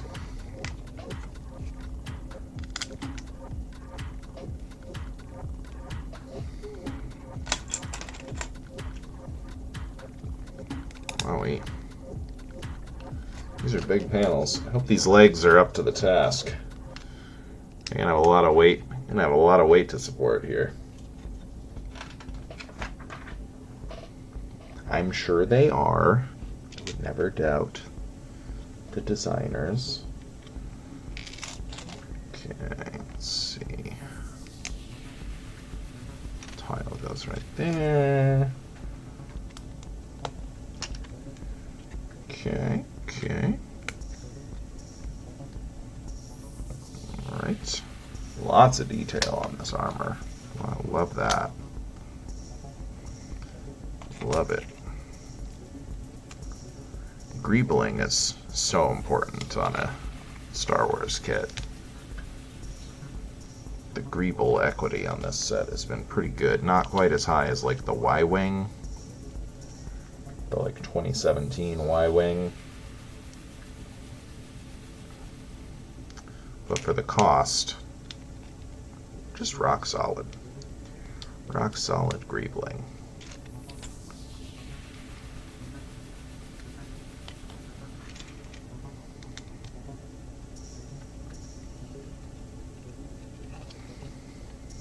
Okay, interesting.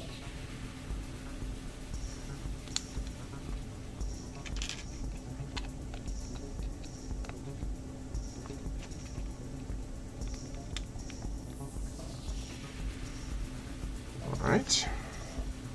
Little pads on there. Let's see here. Keep trying my darndest to smash these stickers without paying attention to where my arm is sitting.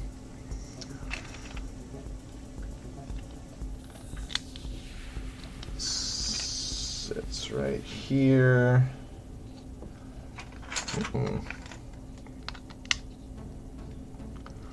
This has got a lot of weight to it for just a panel. So just keep adding layers here. Okay.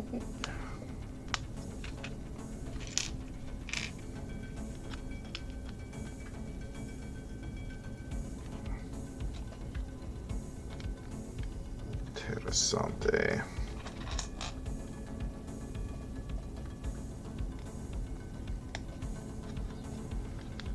Okay.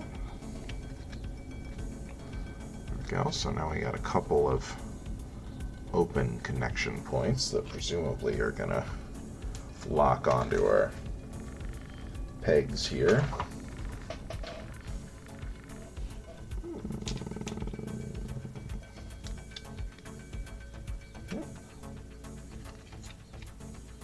Oh yes, side jaw blasters. Nice. Okay, so we gotta get a pole inserted here. One of these Technic T connectors. And what is this piece? Oh, I've never seen this before. Yeah, that looks like a big old blaster barrel though. Works for me. Works for me. Looks about so right. Okay. And then push down. Alright, so that's nice and posable on the side of the cheek there. Cheek blasters and chin blasters here. Okay, let me see here. So this is the orientation. And we're gonna go onto the side here. Let me see. How do we connect this up here? Try to angle it onto camera here. It's a little bit better.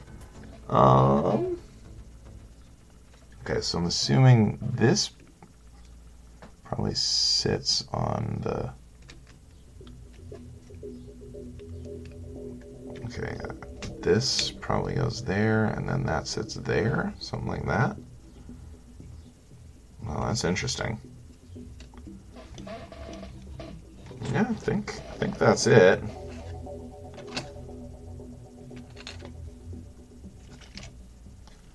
Feels on there. Can angle it a little. I think it's supposed to fit fairly flat there, but it makes sense with these like under boat pads that are on the bottom of this panel that it would just kind of rest against something. So I think that's about right. Starting to look like an ATST head for sure.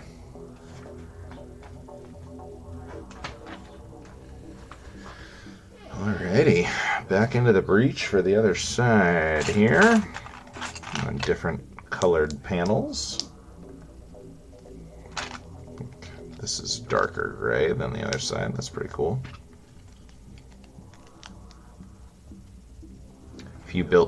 If you bought two of these sets, you could build two that look a lot more, like a lot less battle worn and a lot more solid in their color schemes, if you were so inclined.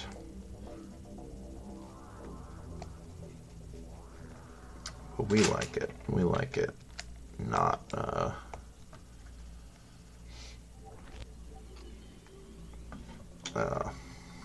symmetrical. Key. And same as on the other side, we got a little brown stripe here. Stripe doesn't appear to stay visible, so probably just a choice of, like, usually with things like this, they want to have, like, you know, more of the same color and not have the same, you know, a bunch of different colors with the same shape of piece, unless there's a, you know, aesthetic reason for them to require them, but that's a pretty common thing. If it ends up being hidden anyway, it's like, whatever. Okay, number 9, and I think we just have one sticker left after this one.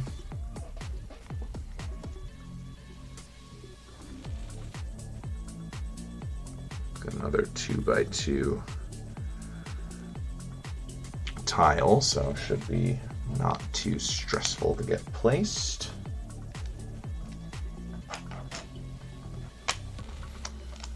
Okay, get that on there. That.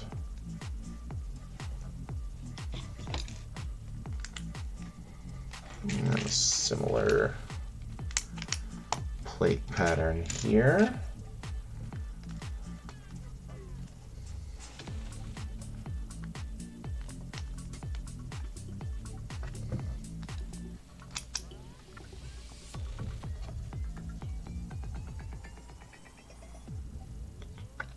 There she is.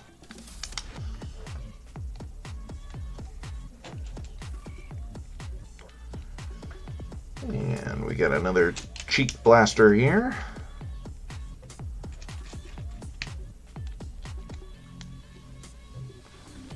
Cheek blasters.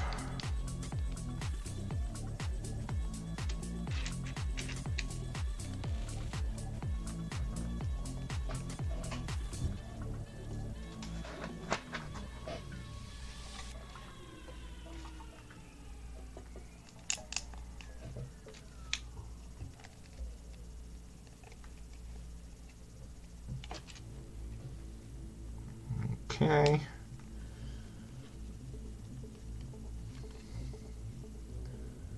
Yep, and then this is all probably just going to be straight up symmetrical, as it is interior stuff, you know, no reason to gussy up something that just sits on the inside of the model.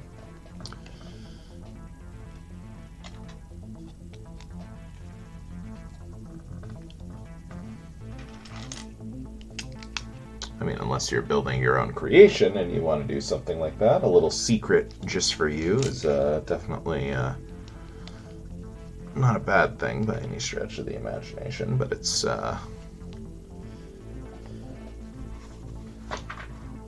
by nature it is going to be just for you, of course.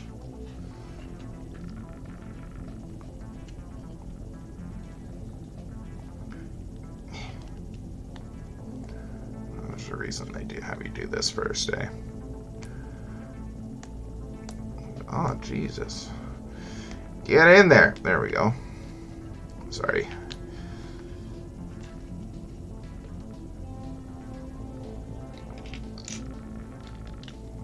And another tile to protect.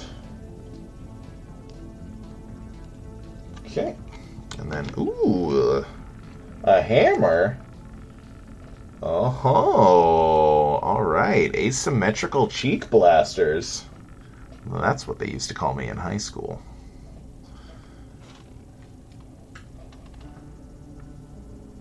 All right. This thing, yeah, that's a nice blaster piece right there. Okay.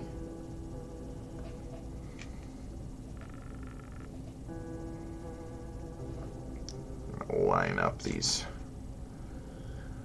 heat vents. Yeah, that's nice. Maybe this has got a little mold spot on it. Maybe I'll make those be facing inward. I think that'll be inward. Yeah, it will be.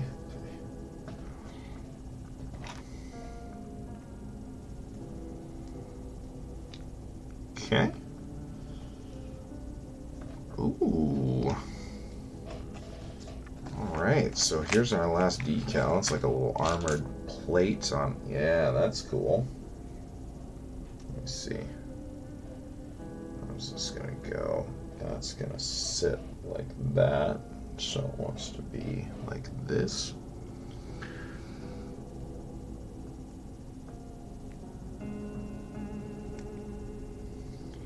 Okay, and that sits on the lower barrel.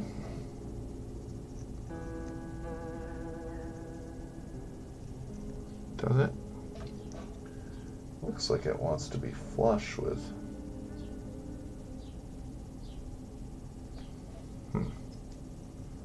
Can't grip to that though. Oh, I see. It's this thing. Haha, haha. Okay, there we go. That's what we're doing. That's what we're doing. Oh, cool. So this can rotate independently of that. Wow, that's really cool. All right, that's wicked. That's just wicked right there. I don't care who you are. That's wicked.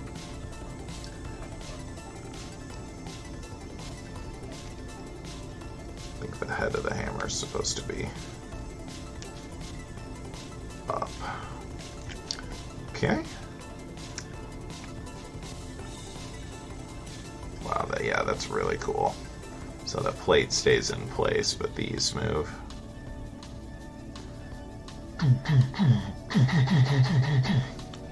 That's awesome. That's like my favorite part of this whole design so far is this thing, but I've always been about the details. The details are always like the most pleasing parts of me. Okay, so I'm gonna get this. Yep, and then you right there. Very good. Okay. Got those guys in place. ATST helmet, head, cockpit, very much coming together, but we need to put a lid on this thing still. need to put a lid on this, and it looks, we got a lot of pieces left here, so it looks like we're gonna have a nice amount of greebling to do on this as well, which I approve of. This music is really matching my mood right now. I'm getting excited as we're in the home stretch here.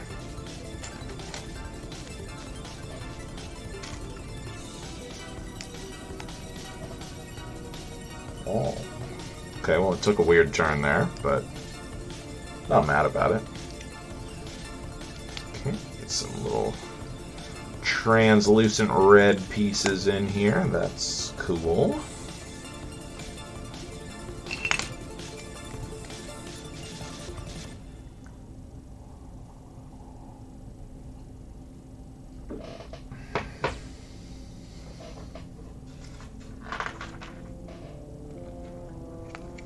Okay, flip this back over. We got, what do we got? We got these guys going on right here. We got these guys going on right here.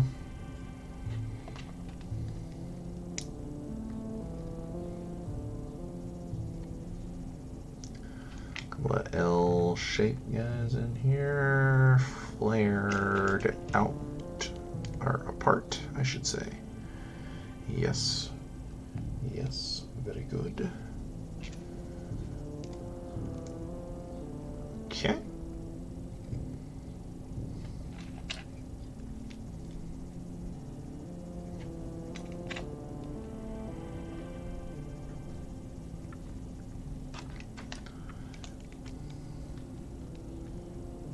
Okay. And then these go... yeah, right here. Very good. Very good.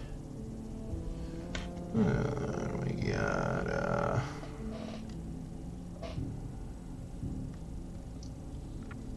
there's 2x3s. Go right here. Flip it back over. Okay, so these are probably the hinge to open the tippy top here and let our crew members in. Oh, almost beefed it. Well, now I don't know. Maybe this is the entrance, and that's just to affix it.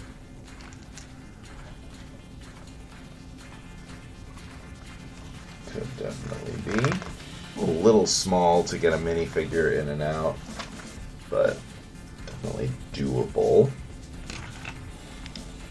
Okay.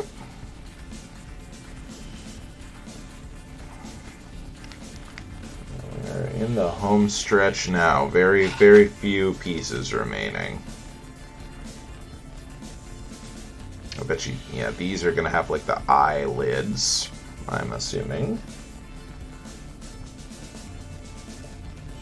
Alright. Get some nice greebling action rocking here.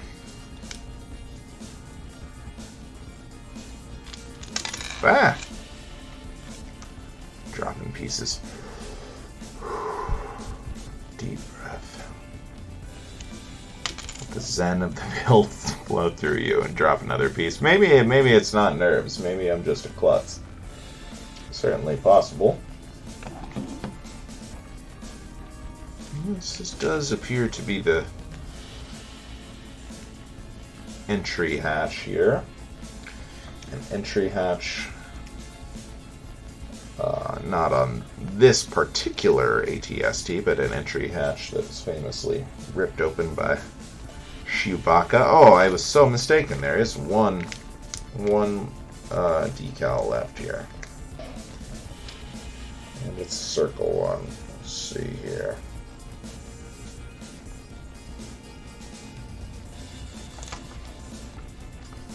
Pretty decent placement. I didn't really center it on the orientation there. I think it should be like that, maybe, but oh well.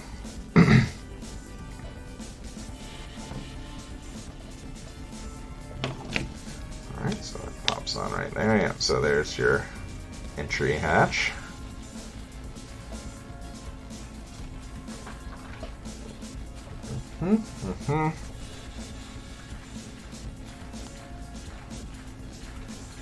Ah.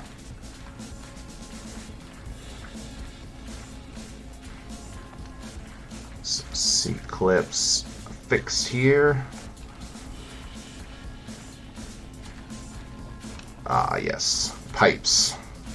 One of my favorite greebling forms. Did I do this wrong? Oh, I sure did.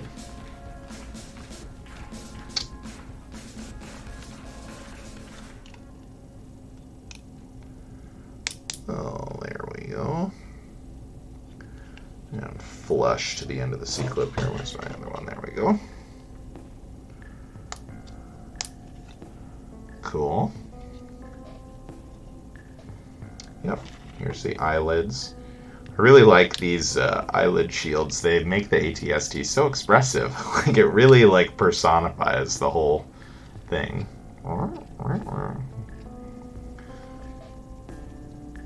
Okay, alright, so yeah, these are going to affix it here, because it looks like there's going to be some pins getting pushied to hold it into place here.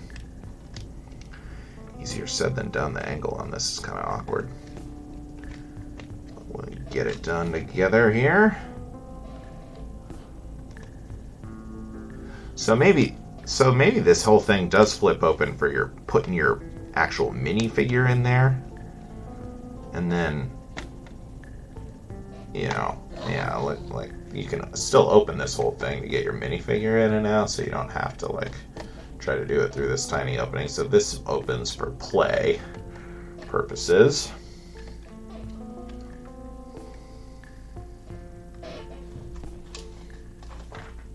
And then, yeah, oh, got one more tile here to just protect the studs from wearing on each other there. Okay. Okay, interesting. So this can flip way, way back. Okay. Alrighty, and of course we do have our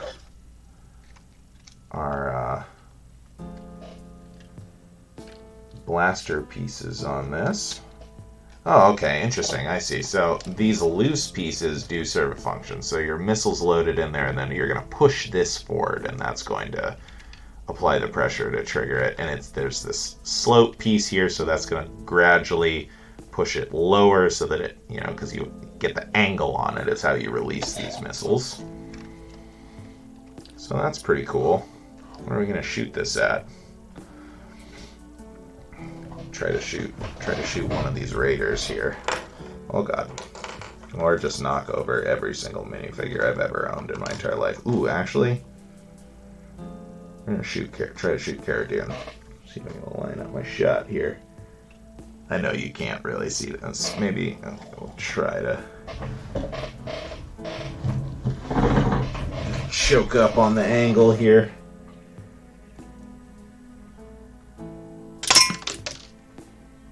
Did we hit her? If she didn't fall, must have not hit her.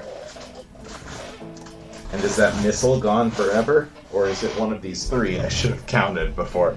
It's probably this one. Probably should have counted before I just blasted that off, but whatever.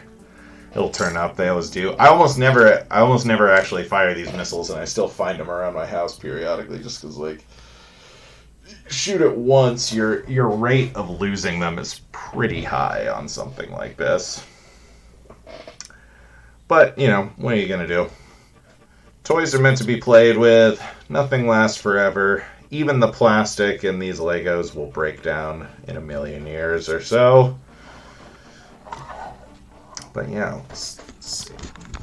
Try to get angle. I really need to get something that I can mount this to that's got a little more control to it.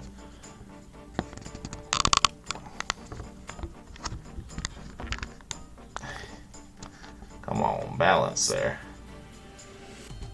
No. Well, that kind of does it. I'll just hold them up here. So, you see here, we can turn our crank to turn his head. Yeah, isn't she just? And you see what I'm saying about these, like, whoa, I'm surprised that Chewbacca's gonna kill me. And then, like, when they're lower, it's like, I'm real menacing, and I'm gonna kill these Ewoks. Raise one and lower the other. I'm like, excuse me?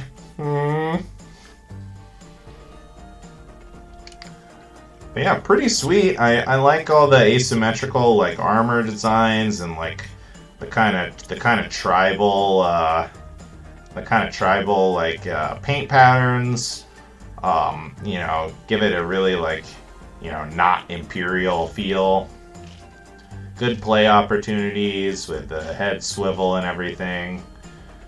All your little cannons and stuff here. I really like this one again. The fact that that exterior armor plate stays in place while the cannon swivels just really speaks to me for some reason. We've got our good collection of minifigures here. We've got the two Raiders. You know, pick one to be your pilot, and then of course we've got the Mando himself, our Cara Dune here, which I think we are going to do a recast on her. I think that joke is too funny to me to not do it. So she's going to get a yellow smiley face. She's going to get a yellow smiley face in there. I'll probably post a picture of that on my Instagram. I feel like I know enough nerds that people will appreciate that. So, but yeah, pretty fun little build here. You know, not my favorite. Fine. Definitely having got this on sale. I mean, it was a really good deal for $20, or 25 or whatever it was. I can't remember exactly. Way lower than list though.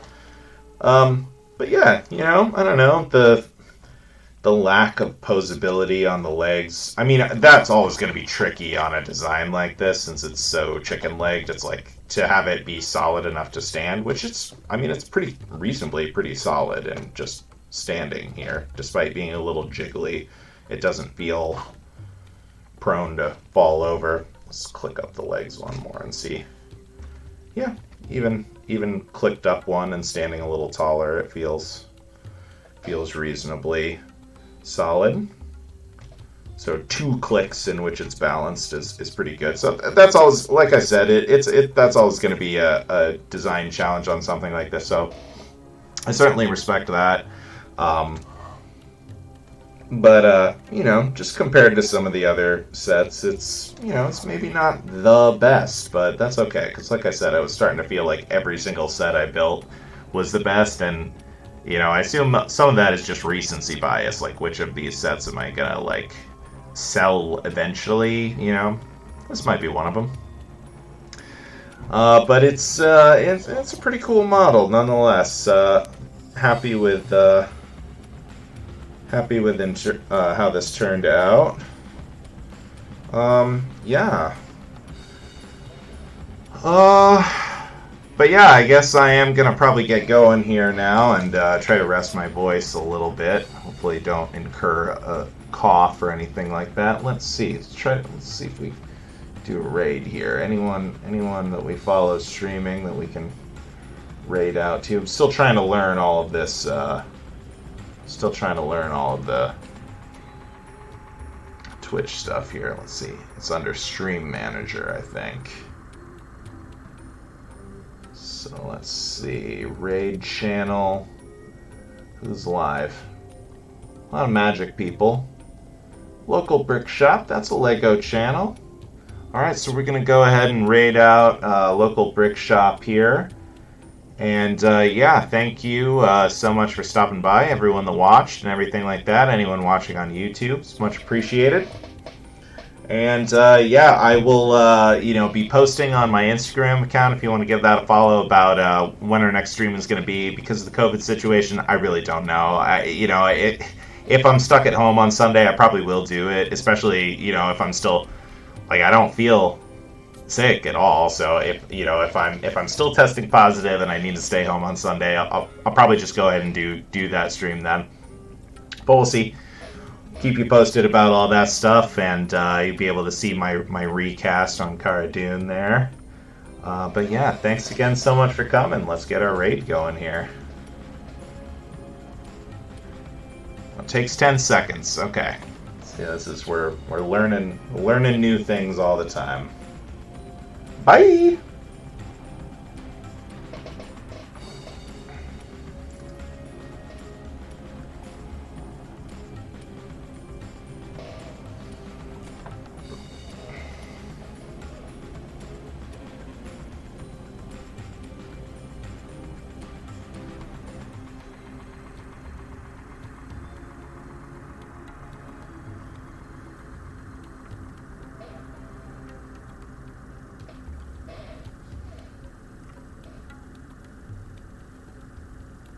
Oh, still recording.